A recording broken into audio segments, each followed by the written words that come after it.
Hello and welcome to Concepts World.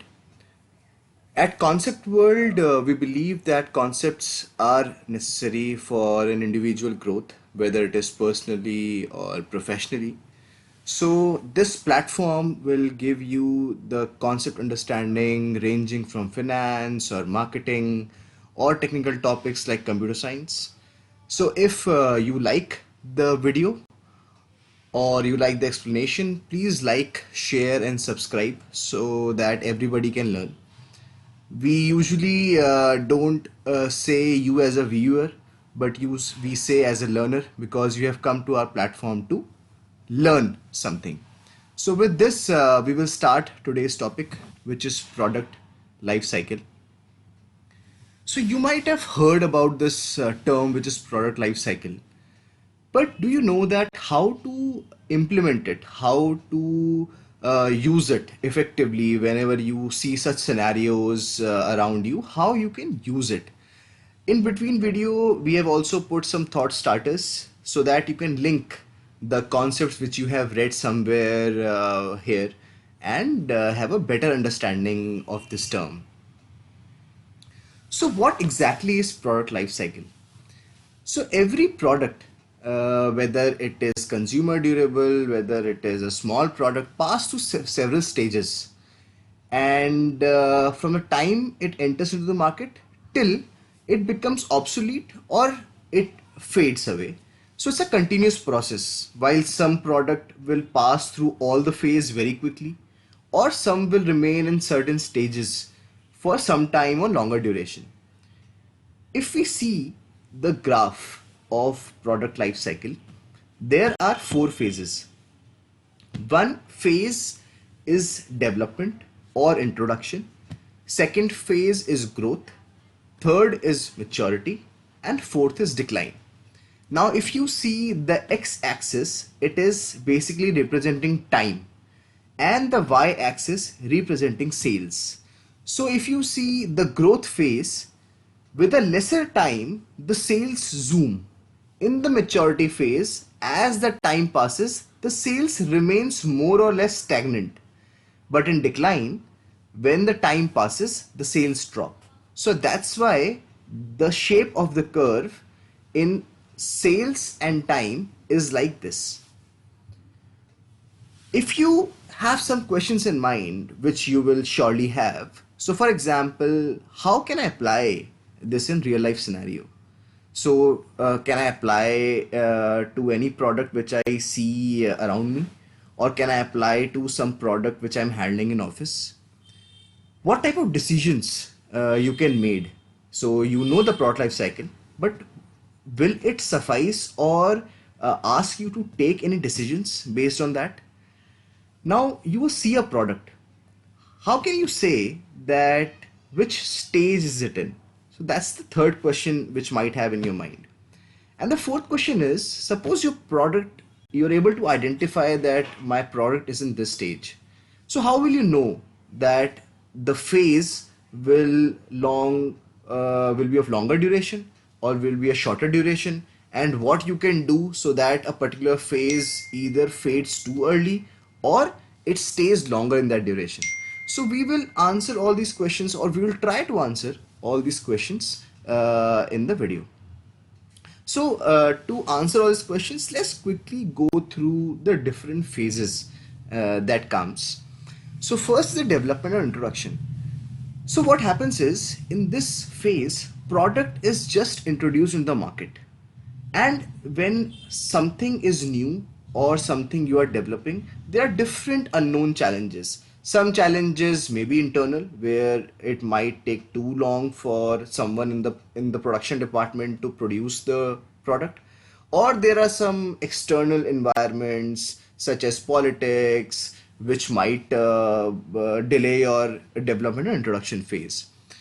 Now, a product which quickly satisfy the customer need and which is very known. So, for example, if there is a vaccine which has known benefits, will get accepted fast in the market, then a product which has a competition in the market, because Too many competition means every product will take more time to get introduced in the market.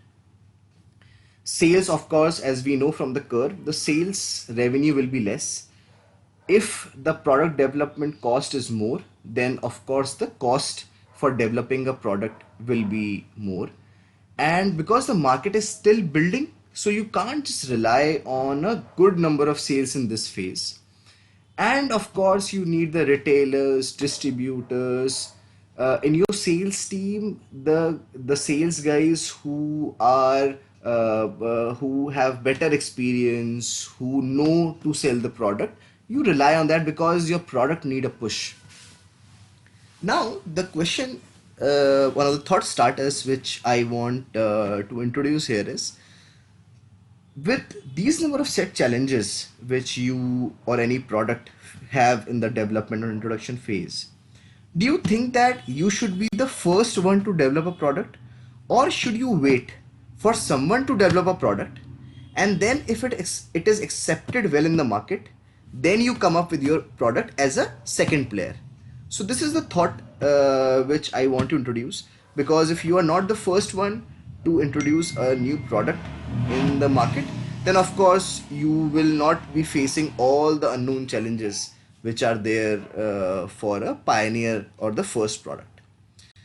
If we move now to growth phase, now what happens is, in introduction phase we know that the market is being developing. In growth phase, what happens is your product get accepted to the market, and you will see a considerable amount or the considerable jump in sales. Now the challenge is that once the competition see this, that the product is accepted in the market, they will also join with their own product. In the current times of COVID, you might have seen that how many players in the segment of soap, in the hand sanitizer segment, all have jumped into it, and now everyone is selling hand sanitizer or mask with the enhanced version. So it might be a version with a different, so hand sanitizer may be of a different smell, and it might be a copy of a product, it might be at a cheaper price. So all these things happen in growth phase. Now, as a pioneer of the product, or the person who has developed the product, the important focus in this phase is that you should maintain the differentiation, or you should try to have a differentiation of a product so that any consumer chooses your brand. That is more important. Now, as the distribution increase, because your product is accepted in the market, everybody wants to have this feel, or want to take new product. The margins are lower in this phase, because there is a pricing pressure. So you can't price the product at a very higher range. Otherwise, you will lose the market share to your competitor. Now coming to maturity phase, here product is known to the market, and more or less every consumer who are your consumer. So for example, mask, we know everybody is a consumer, so everybody will own it. Price becomes more competitive. Coming to the same example of mask, you will see a range from 5 rupees to 20 rupees to 100 rupees, and every company is trying to differentiate. Now how will you differentiate? For example, Wildcraft, they are differentiating basis that when you put a mask on your face, you look good. So there's a differentiation that they have put. And of course there will be frequent promotions needed in the maturity phase. Objective for any company in the maturity phase, because everyone owns it, is that to protect your market share, so that every distributor and every person who is selling, you should not lose your consumers. Now maturity phase duration depends. So for a fashion product which come and go very fast, maturity can pass very rapidly. Or there are some categories which are, say, office shoes. There will be maturity phase for a longer duration, because this is something which is a staple, I would say, for any office goers. Now, A thought starter which I want to put in between is, if a product get a complete makeover. So for example, understand that if a hand sanitizer comes with a different packaging, with a different smell, do you think that the product will be seen as something is an introduction phase, or will it still be considered in the maturity phase? So I want you to think on it so that you also develop some thought around the same. Now, what happens in decline phase? In decline phase, the category becomes boring.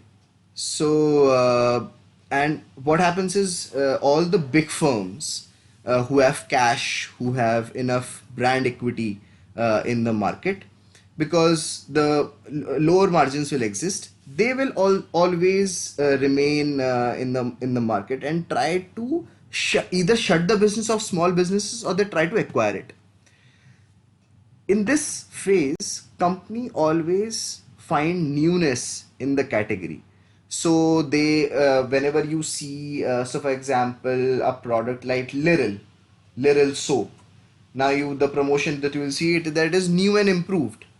So this is something where a company trying not to avoid, or to be in the maturity phase for a longer duration rather than come in decline phase. Now, the thought starter, which I want to give you is, do you think that all products get into decline phase, or there are some products which never get into decline phase? So, this is something which I want you to think. Um Currently, I hope that different phases are clear now. If you have any questions in mind regarding a particular phase, or the thought starters, if something comes in your mind, if you're trying to link something, then of course you can put in comment section, and we will be happy to answer it. Now, after getting a brief understanding of all the four phases, here comes the important thing, that how you can use or apply it. So the first thing that comes here is that patience. You should have patience is the key. So the product is very unique, right? Then it needs a push in the market, because sometimes what happens is customers also don't know their need. So classic example is Apple. So when Apple phone, iPhone was getting introduced, people have not imagined that they can switch from Nokia, where they have to push a button, to a touchless, to a touch experience. So building a product needs time, and of course, when you build a product, when you build a market, then companies need more marketing budget, and you need different stories.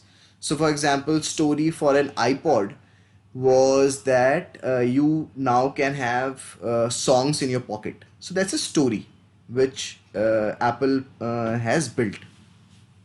Now, chance of a failure is high, and hence, every company which is developing something new or innovative should have patience regarding the cost, regarding promotions, and everything. Second thing which is important is a good customer experience. Now, good customer experience is very important for a new product, because, like everybody says, that first experience matters. So, if the product is good but the experience is bad, then the customers who are willing to try a product will not give a good word of mouth to other consumers. And hence, it's better that the first product experience should be very good. So whether it is explaining the functionalities in a complex product like TV, or a product like a washing machine, you need to explain different functionalities to the consumer. Otherwise, he has to read a book which is 30-40 pages, and it's better that someone from the company comes and explain the product. So ensure a good customer experience whenever you are launching or introducing a new product. Now, pricing is a very tricky task, because if you price something low, then competition has a less chance to enter in the market, and also consumers can try. If the price is set high, then of course you can recover the cost of development faster, but product takeoff may take time because consumer has to shell out extra money. So always be cautious of the pricing that you are getting into the market, and it's very important that you understand what type of money a buyer or a consumer can give you for the type of need your product is satisfying. And the last point which I want to tell you is that competition changes the curve. So, like I told you, that in growth phase, once different companies see that the product that the first company has introduced is accepted into the market, and they will, of course, jump into that whole market with their product. So, it might be possible that the first company which has introduced the product, while the growth phase has to take off fast, it might not take off at a particular pace. The challenge is that in a market where you have introduced a product and your sales has to zoom, now have different competition with the same product. So everyone will get some share of the market. So while the overall industry of that particular product will move as per the curve of product life cycle, but a particular company in that category will might not move in that in the same ratio or the curve.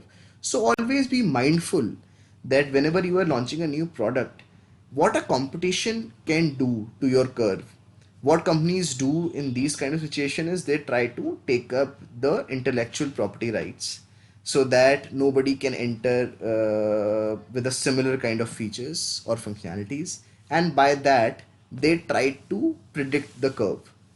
So the tip or the thought starter which I want to tell you is, whenever you are launching a new product or planning a development, always try to map the curve basis competition, basis market conditions, basis internal challenges, and have some strategies for each and every phase, so that whenever a phase comes you are able to execute it with a better predictability.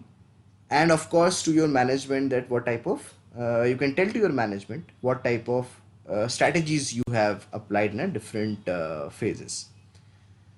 So that's it regarding the product life cycle, which is basically from the understanding point of view rather than very theoretical, so that you can apply in your company or whenever you want to see a new product.